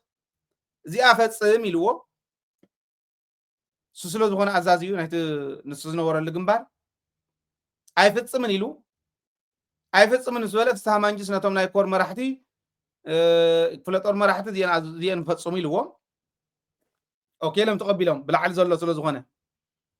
بك أنصافيف كان أنا زولكوهم زي جورهم باللي زي وليلو تقاراريهم نصوص عبيهم مستناب زاد درجة زي أزوب صحو تقاراريهم زي أتم فلاليد كون زيهم من الشاي بلو كم زوله كم زي أنا بايزوي كم تبرهان وجلاز ولو بزرعتو ما يدرس يا كم زي زوله ودكت بزرعتو ما يدرس سكعلم ما عندي تسكولني الكوين تسكالي كوين تسجنرال الكوين تقال سقال سيفت ما خت زنورون ما أنا بزيرو جوري دل سنتقالي سلني قراقون قريا هرف جنزبن ون قريا هرف سلطان ون قريا زيايا تا زلاتو تسفاي نقول صحيح له حدا صحف ندنببكم طعمي زقرب عين برنت سراويت انا مسريتي يتنع عفار سوي زقرن زل يبل كمين لي صحيح له مسؤول زنبر سلا زخونه من الواش تا قداي مانا ادلايتي تخون كالي حاسوت زحاسو ترينجرز غزينا يينا ኢትዮጵያ ዝገበረትልና ኣብኡ ከም ዘለና ስለ ትፈልጥ ትሬንጀር ንኹን እትሕሊፋትና ኢሉ ባይዘው ዜራ ያቦም ዋሉን ጽቡቅ እዩ ምክንያቱ ለባማ ተኾንኩም ቲፒኤልኤፍ መራሕቲ ኢትዮጵያ ትሬንጀር ፈቂዳ ሕሊፋትና ኢሉ መርትዖ ይህብኩም ዘሎ ሬንጀር ፈቂዳ ትሕልፍ ነዳያን ክኽደንዎ ይኮነ ቶም ክዳን ስኢኖም ምግቢ ስኢኖም ሳቆይ ዘሎ ፍቆዶ መንገዲ ዝኒው ጎደና ሓደር ዝገበርዎም ህዝብና ንሱ ክደኖ ይኮነ ሬንጀር ዝመፅን ንቃልሲ ኩናት ንክካየድ ንትግራይ ንክወጉ ኢትዮጵያ ፈቂዳትልና ኢሉ ባዕሉ ምስክርነት ይውሎ እዚዩ ጽቡቅ ማስረጃ ይሓዝዎ ትፒኤልኤፍ ጽቡቅ ማስረጃ ኣይገበርና ንሕና ንፈልጦም ክብሎ ይኽእሉን ኢትዮጵያ ፍቃድ ሓቲትናስ ኣብ ዓፋር ንቃለስ ኣለና ኣብ ዓፋር ከም ዘለና ይፈልጡ እዮም ኢሉ ካብ ሬንጀር ክንእትልና ፈቃድ ሓቲትና ንሳ ፈቂዳትልና ጽቡቅ ገይራትልና ኢሉ ክቃለሱ ፀረ ትግራይ ክቃለሱ ኩናት ክካየድ ኩናት ጠጠወብል ዝብል ውዕል ተፈራሪማ ኢትዮጵያ ኩናት ንክካየድ እሞ ብከምዚ ዝበሉ ዝረግፅዎን ዝዛረብዎን ዘይፈልጡ ሰባት ተመርሑ ዝኾኑ ቆልዑ ንትግራይ ከበሳብሱ ንትግራይ ክሕምሱ ኢትዮጵያ ፈቂዳ ኣላ ማለት ጽቡቅ መርትዖ እዩ ሒዝኩም ንሱ ብደንብ ጌርኩም ጽሒፍኩም ደብዳቤ ናብቶም ዓረቕቲ ናብ ዲፕሎማቲክ ውድቀት ከጋጥማ ናብ ዝኽእል ንኢትዮጵያ ናብ ክትወስዱ ኣለኩም ዝብል እምነት ኣለኒ ካሊእ ሓሶት ግን ትሬንጀር ኣየምፅዎን ካብ ናይ ኢትዮጵያ ምድሪ ሃይሊ ይመፁ መን ከም ዝሰርሖ መን ከም ዘቀነባበሮ መን ከም ዘማኸሮ እውን ክነግረኩም እየ ብግዚኡ ናልባሽ ዝገበርኩ ገይረ ስልክ ደው ኢለ ናፍቲ ሰብ ንሱ ይቅርታ ተሓትት ዲኻ ክብሎ እንዴ ናፍቲ ዘተሓባበሮ የጋፈ ጢረ ኢልካስ ይቅርታ ተሓትት ዶ ወይ ክቃልዓ ዘለወን ነገራት ክትነግረና ትኽእል ዶ ክንብሎ ኢና እምብለይ እንታይ ኢሉ መን ከምኣኸም ዝገበረ ክንዛረብ ኢና ዝኾነ ሰብ ኣተሓሒዝዎ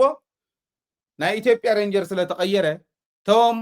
ተመለሱ ሬንጀራት ተሓፂቦም ተተኩሶም ኢሎም ተስታሪሮም ተዋሂቦሞ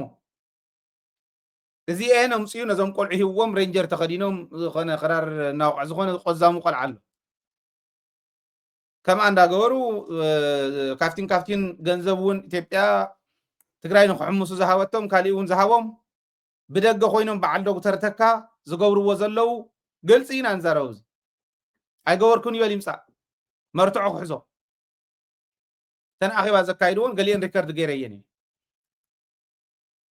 ኣይገበርናን ይበል ዶክተር ተካ ፒኤችዲ ዝኣክል ሒዝካ ዓዲ ንዝሕምሱን ዝኾን ሸፋቱ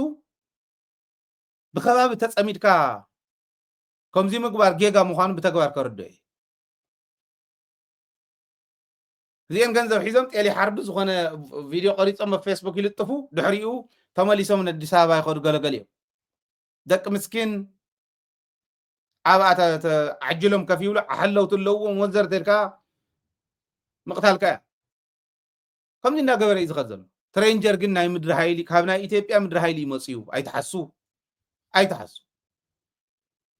أزيانين حزتنا يتأركان ممسا ناب إرترا زدالو لزلو قداي نتنا خورو مخاد نايبا عال سامورا نايبا كالتهم مدلاو كم زي نايزيهم قدفو من عمر احنا وزي تتوهيلو قاتو إمبر كالي زمس حسابون يولي نزرار بقون فلوتي فشل كم زبلز ودق عينة تحساس وحيسكا تقرأي كترتعي تخل انتقونا نعدهم تملسو كذا يكون جن تجوروا ونجار يلن بدن بقتردوا وقت كل اللقمي تايم زولو ما مرجع رخيدا أتقام يكحلو شو أخون كارو تقرأي تحلو نادم قريم ولو أما يكحلو وتوهيلو قدر شو أخون كارو تقرأي حلو نادم قريم ولو توهيلو إذا مس شو تاريخي ومس توعي لمس نتقرأي كجزء حزب تقرأي ذلوا من عقد كويس أبي كم يلا من عقد متى تجينا حزبي ندرج زي الزت نهايل سلاسة زي الزت النويين الناتقالس زنبر نبيتني حزبس دقو مزاز أبي وندق زنبر دقو ززوال حزب تقرأي سلازي تازقة من الساعة راح حزب تقرأي عمانقو اللي أبو خيات هو تنقل له فلت ملو تقريني أنا تزارة وتقارو مسيلة مس ناي تقرأي يهودا خوينا ونكو قلقلو كرستاس ونكو عسر تخل تواريات نبرز تلا نيهودا كوي فلتن صني حدا حري تفليته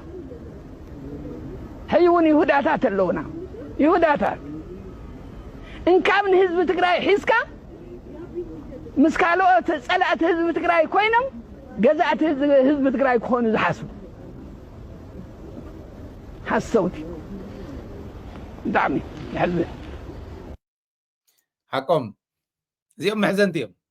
بايزو ويجن تحد حقا فلت زلنا حزب تقرأي دجن كازي قبركا حزب تقرأي بدحري كازي حاسكا جغننت يلا كم زبهال يلا يوحنس قبر مسكال مسكرين زي سراويت إثيوبيا معات عساس قسس قوتي تومصيو عبدو بتقرأي رخيباتو حالن قويانه حنساب شوع مصبلتو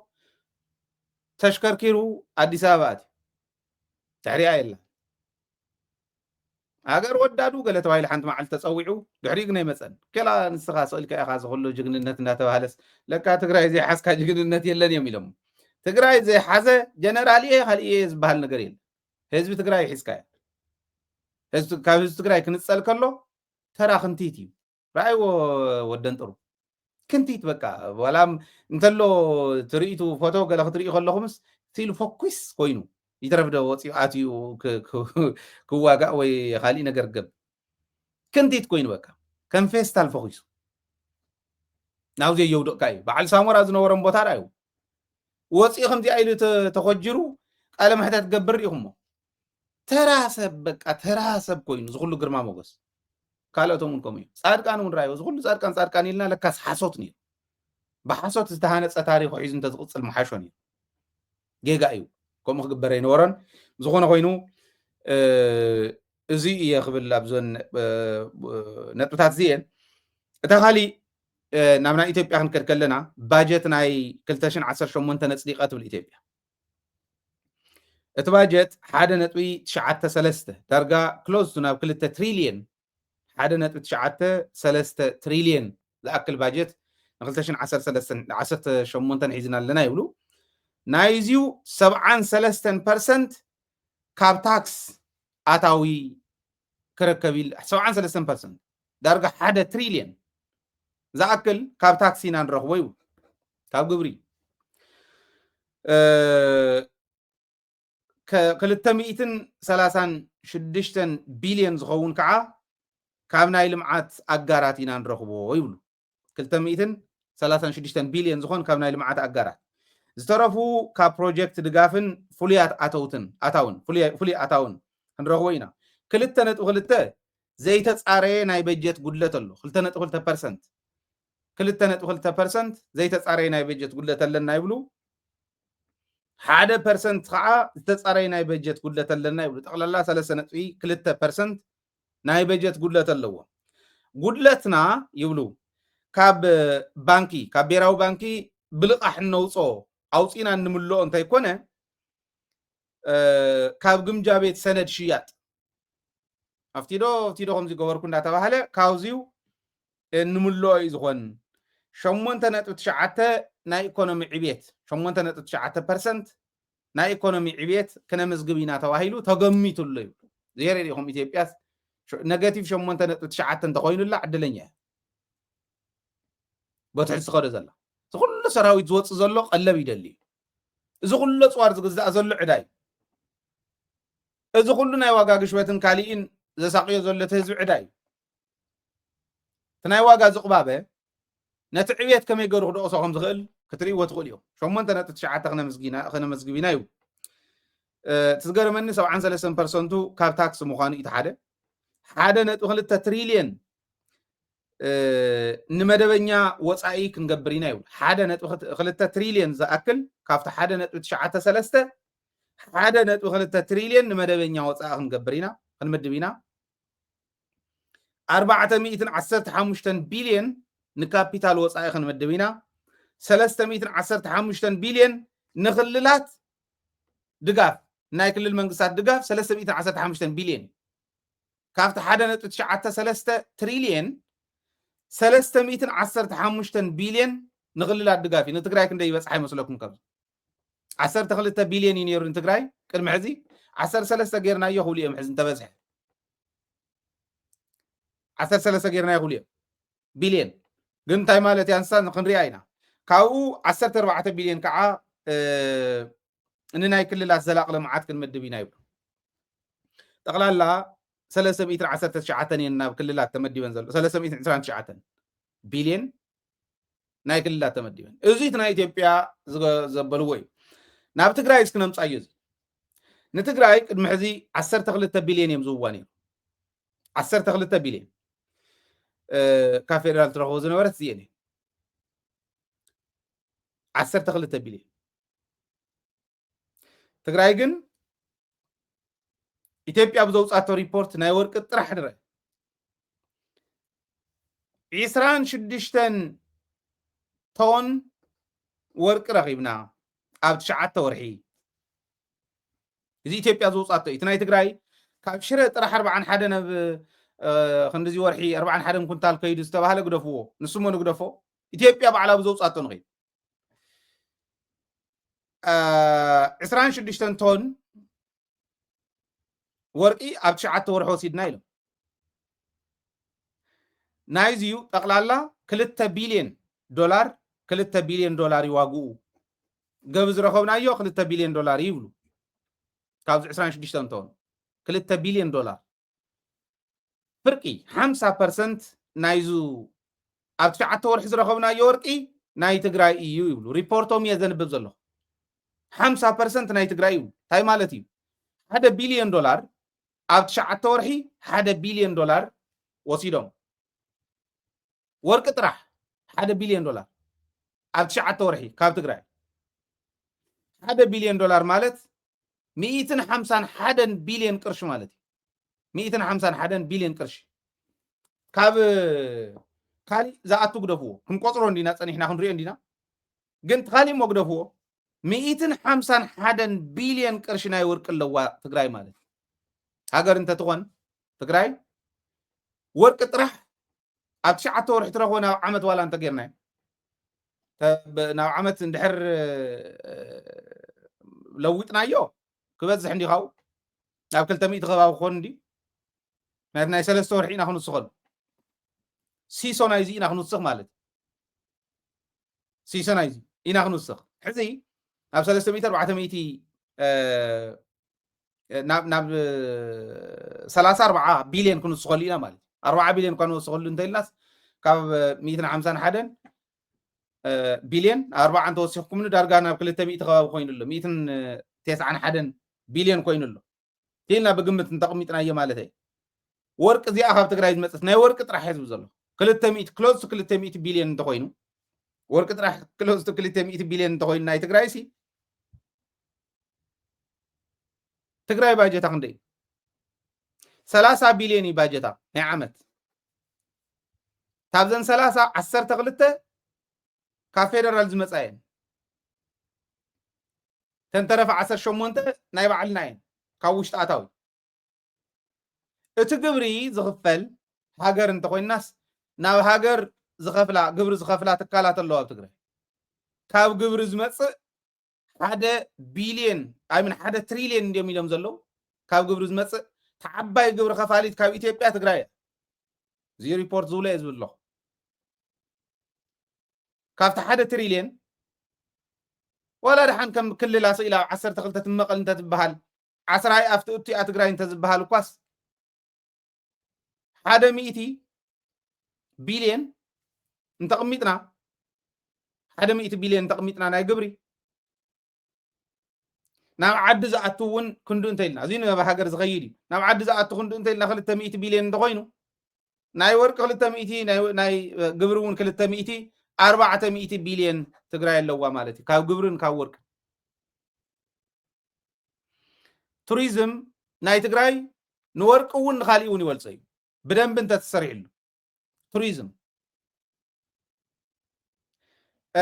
ناي بعد سافاير قدفو ناي قربوتن انغارن كومو ناي سليت كومو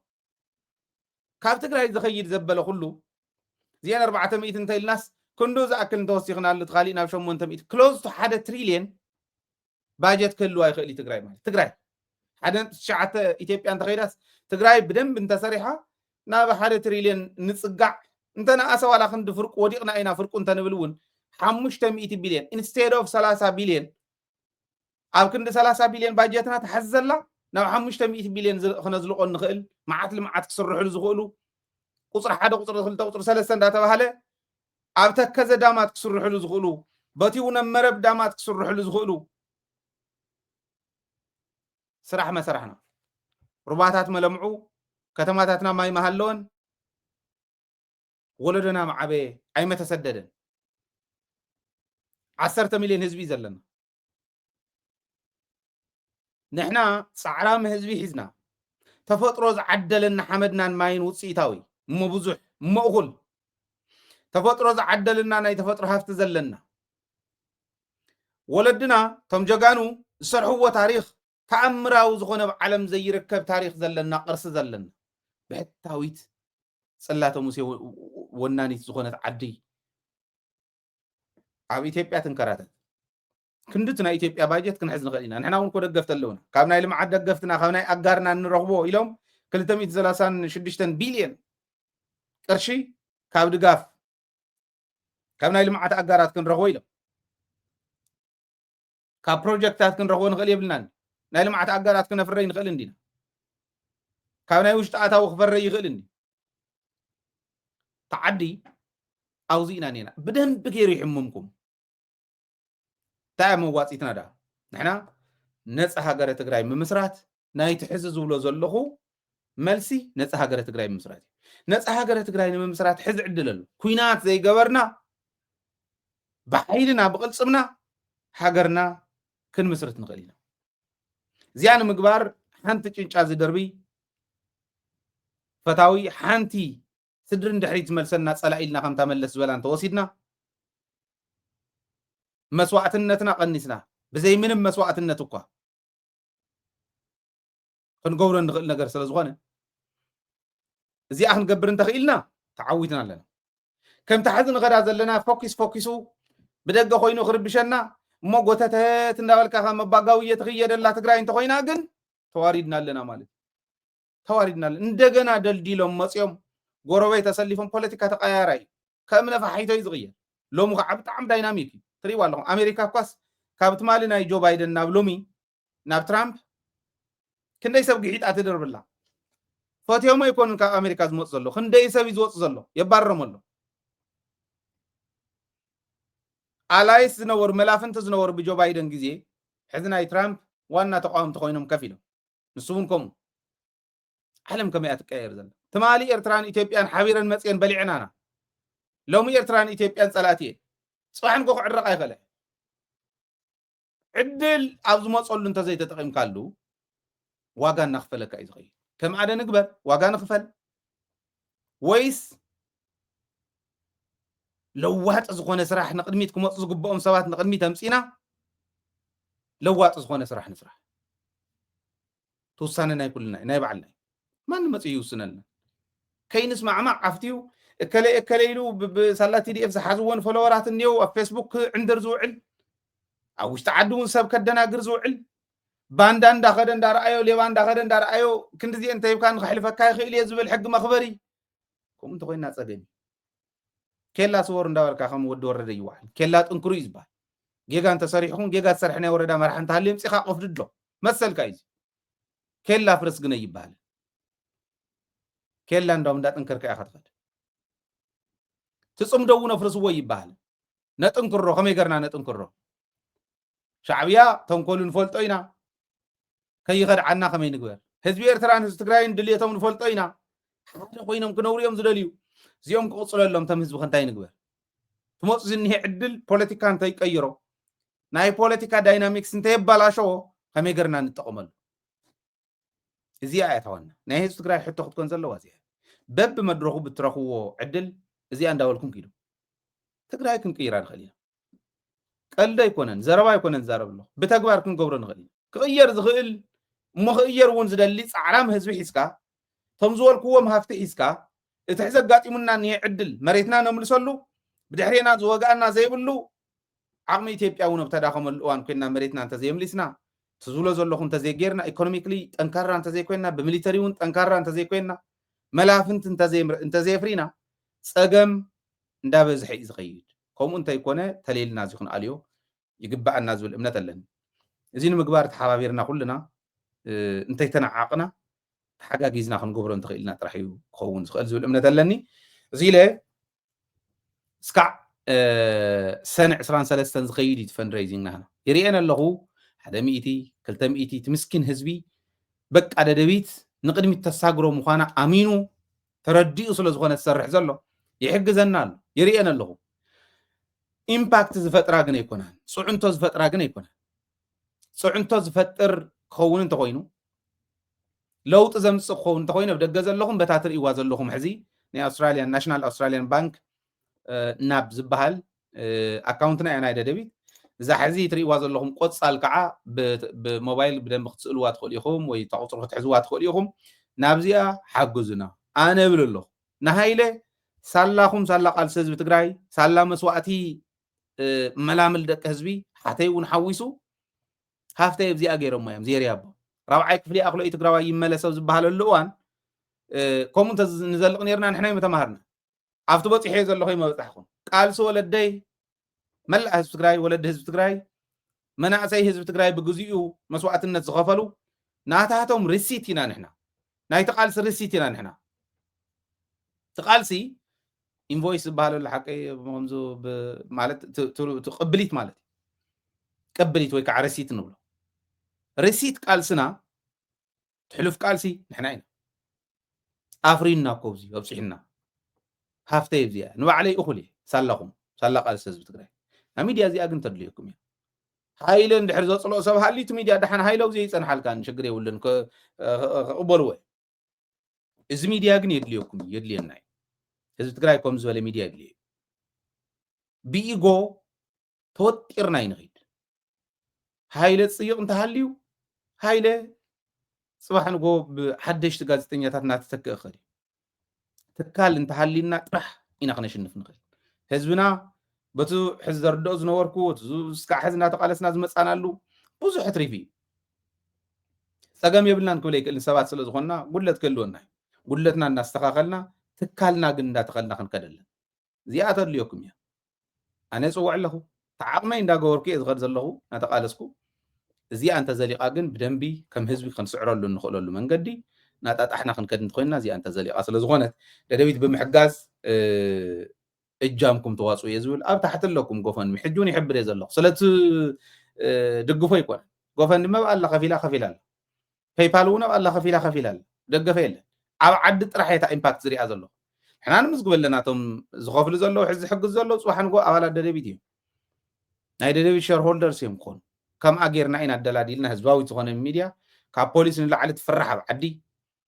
كاب أرمتات نلعلت فرح بوصاي زخونت ميديا مسريتنا ليغاسي نازي ترف نازي تاريخنا أوزي تصحيف استرفي حبيرنا نسرح التاريخ يزو زلو ددبيت حقزو ددبيت دقفو ددبيت تفالتو سالهم تقبرو إيو تمليسنا يطفونا مو تمليسنا نبرنا ينملس كون دالنا نخدلنا معبراو ميديا أصلا لنا نركولينا شقريل تلفزيون قن سلازر ليكم زيا ددبيت بمحجاز كتقبرو واي صاوعي تيزا قرب سلام ساقم سلام نعوتن كامس يقنا هزبنا أخوان تمنيتا إيو قرايت عوال